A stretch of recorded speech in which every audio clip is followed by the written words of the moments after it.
тілгілету үшін итке тәніңді, ажал айдап әкелді ма жаныңды. Текке ағызып кетті өңкей қорқаулар, тамшысының құны қымбат қаныңды.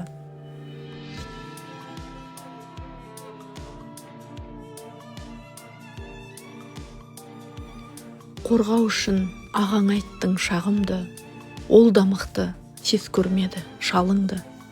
Ағаң келіп саған қайт деп айтқан соң, неге үйде атырмадың таңыңды?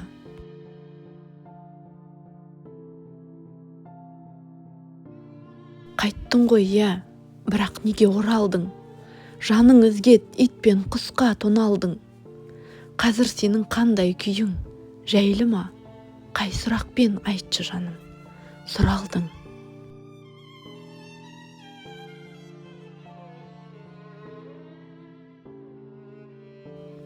Қандай батыр, ер жүрегең алтыным.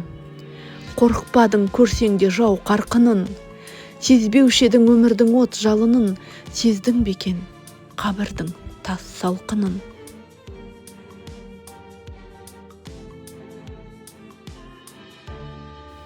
Қарғыс айттық, жөн ба білмейм, жөнсіз ба? Адам жаны сонда сонша құнсыз ба?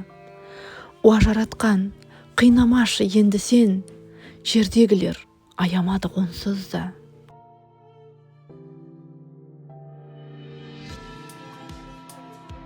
Жанын Аллам, аялашы, тоңдырма, жұмағыңның қақ төріне қондыр да.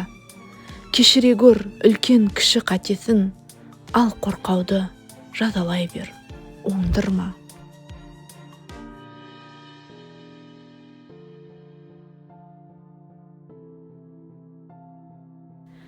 Сен онсыз да әділсің ғой, білемін, жаза дайын тұрғанында, білемін. Қалың елді аузына қаратқан, сотқа да сол әділдікті тіледім.